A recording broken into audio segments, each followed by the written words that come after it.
ಈಗ 11 ವರ್ಷ ಆಗಿದೆ.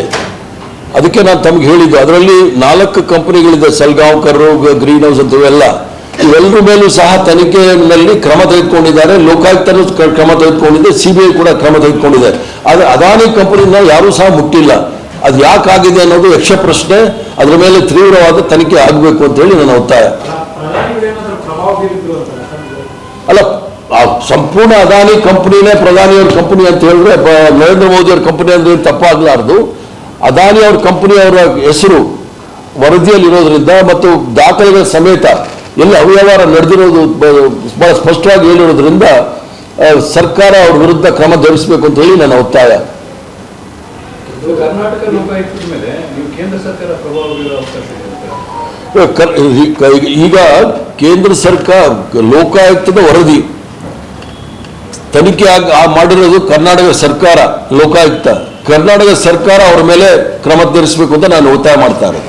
ಕೇಂದ್ರ ಸರ್ಕಾರ ಮಾಡುತ್ತೋ ಇಲ್ಲೋ ಗೊತ್ತಿಲ್ಲ, ಕೇಂದ್ರ ಸರ್ಕಾರ ಮಾಡೋದಿಲ್ಲ. ಅದನ್ನ ಒಂದು ರೀತಿ ಇಂಗ್ಲೀಷಲ್ಲಿ ಹೇಳ್ಬೇಕಂದ್ರೆ ಅದು ಬನಾನಾ ರಿಪಬ್ಲಿಕ್ ಆಗ್ಬಿಟ್ಟಿದೆ. ಯಾವ ಕಂಪನಿ ಬೇಕು ಅದನ್ನ ತೆಗೆದುಕೊಳ್ತಾ ಇದ್ದಾರೆ. ಮಂಗಳೂರು ಏರ್ಪೋರ್ಟ್ ತಗೊಂಡ್ಬಿಟ್ಟಿದ್ದಾರೆ, ಇನ್ನು ಏನೇನು ತಗೋಬೇಕು ಅವೆಲ್ಲ ತಗೊಳ್ತಾ ಇದ್ದಾರೆ.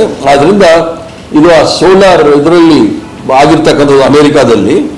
ಆದ್ರಿಂದ ಇದರಲ್ಲಿ ಬಹಳ ಸ್ಪಷ್ಟವಾಗಿದೆ, ನಾವು ಏನು ಮುಟ್ಟುಗೋಲು ಹಾಕೊಂಡಿದ್ರು ಅರಣ್ಯ ಇಲಾಖೆಯವರು ಅದನ್ನ ಕಳ್ತನ ಮಾಡಿ, ಹಗಲು ದರೋಡೆ ಅಂದ್ರೂ ತಪ್ಪ, ಅದು ಬಹಳ ಡಿಸೆಂಟ್ ವರ್ಡ್ ಹಗಲು ದರೋಡೆ ಅನ್ನೋದು. ಕಳ್ತನ ಮಾಡಿ ಇವರು ಸ್ಮಗ್ಲರ್ಸ್, ಇವರು ಕಳ್ಳ ಸಾಗಾಣಿಕೆ ಅಂದರೆ ಈ ದೇಶದಿಂದ ಬೇರೆ ದೇಶಕ್ಕೆ ಪರವಾನಗಿ ಇಲ್ಲದೆ ಯಾರು ಸರಬರಾಜು ಮಾಡ್ತಾರೆ ಅದಕ್ಕೆ ಕಳ್ಳ ಸಾಗಾಣಿಕೆ ಅಂತಾರೆ, ಸ್ಮಗ್ಲಿಂಗ್ ಅಂತಾರೆ. ಇವರೆಲ್ಲ ಸ್ಮಗ್ಲರ್ಸ್ ಇವರೆಲ್ಲ.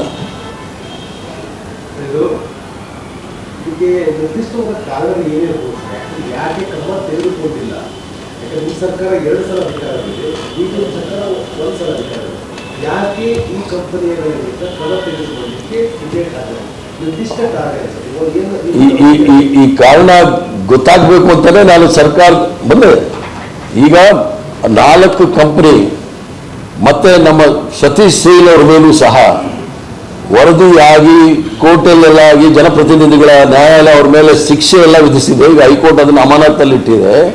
ಇವ್ರ ಮೇಲೆ ಯಾಕಾಗಿಲ್ಲ ಅನ್ನೋ ಪ್ರಶ್ನೆ, ಅದನ್ನ ತನಿಖೆ ಮಾಡಿ ಅದನ್ನ ಕ್ರಮ ತೆಗೆದುಕೊಳ್ಬೇಕು ಅಂತ ಹೇಳ್ತಾ ಇದ್ದೀನಿ. ಅವರು ಸರ್ಕಾರದವ್ರು ಮಾಡಲಿಲ್ಲ ಅಂದ್ರೆ ನಾನು ಹೇಳ್ತೀನಿ ಆಮೇಲೆ. ಈಗ ನನ್ನ ಒತ್ತಾಯ ಸರ್ಕಾರದವರು ಮತ್ತೆ ಈ ಪ್ರತಿಯನ್ನ ನಾನು ನರೇಂದ್ರ ಮೋದಿ ಅವ್ರಿಗೂ ಮತ್ತು ಅಮಿತ್ ಶಾ ಅವ್ರಿಗೂ ಕಳಿಸ್ತೀನಿ. ಲೋಕಾಯುಕ್ತ ರಿಪೋರ್ಟ್ ಅವರು ಸಹ ಕ್ರಮ ತೆಗೆದುಕೊಳ್ಬೇಕು. ಕರ್ನಾಟಕ ರಾಜ್ಯದಲ್ಲಿ ಮುಖ್ಯಮಂತ್ರಿಗಳ ಹತ್ರ ಈ ರಿಪೋರ್ಟ್ ಇದೆ, ವರದಿ ಇದೆ, ಅವರು ಸಹ ಕ್ರಮ ತೆಗೆದುಕೊಳ್ಬೇಕು ಅಂತ ಒತ್ತಾಯ ಮಾಡ್ತೇನೆ.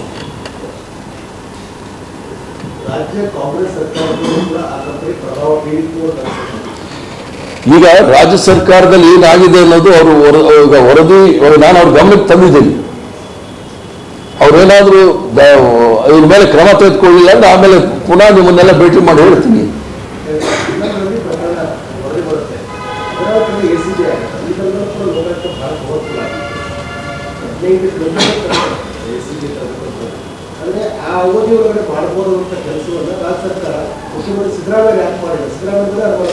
ಈಗಾಗಲೇ ತಾವು ಹೇಳಿದ್ರಿ, ತಮ್ಮ ಪ್ರಶ್ನೆಗೆ ತಮ್ಮಲ್ಲೇ ಉತ್ತರ ಇದೆ. 2015 ಲೋಕಾಯುಕ್ತ ಪ್ರಬಲವಾಗಿತ್ತು ಅಂತ ಹೇಳಿ ಅದ್ರ ಮುಂದೆ ನಾನು ಹೇಳಲಿಕ್ಕೆ ಹೋಗೋದಿಲ್ಲ.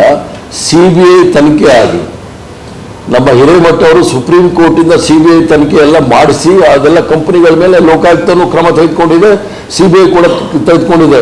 ಇದನ್ನು ಯಾಕೆ ಬಿಟ್ಟಿದ್ದೀರಿ ಅಂತ ನಾನು ಈಗ ಕೇಳ್ತಾ ಇದ್ದೀನಿ. ಅದಕ್ಕೆ ಉತ್ತರ ಬರಲಿಲ್ಲ ಅಂದ್ರೆ ಅದಕ್ಕೆ ಉತ್ತರ ಆಮೇಲೆ ನಾನು ಕೊಡ್ತೀನಿ.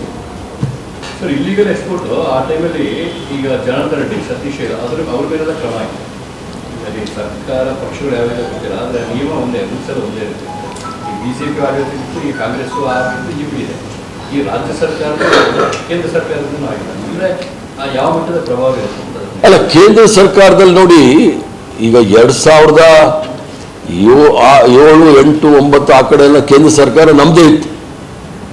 ಇದಾಗುವಾಗ ಯಾಕೆ ಇದು ಗಮನಕ್ಕೆ ಬರಲಿಲ್ಲ ಅನ್ನೋದು ಸಹ ಈ ಕಂಪ್ನಿನ ಇದನ್ನ ಲೋಕಾಯುಕ್ತ 2011 ವರದಿ ಕೊಡೋದು, ಅದನ್ನು ಸೀಸ್ ಮಾಡಿರ್ತಕ್ಕಂಥದ್ದು 2009, 10 ಇದು ಸಂಪೂರ್ಣ ವರದಿ ಬಂದಿರ್ತಕ್ಕಂಥದ್ದು ಲೋಕಾಯುಕ್ತದ 2011 ಕ್ರಮ ಯಾಕೆ ತೆಗೆದುಕೊಂಡಿಲ್ಲ ಅನ್ನೋದು ನನ್ನ ಪ್ರಶ್ನೆ.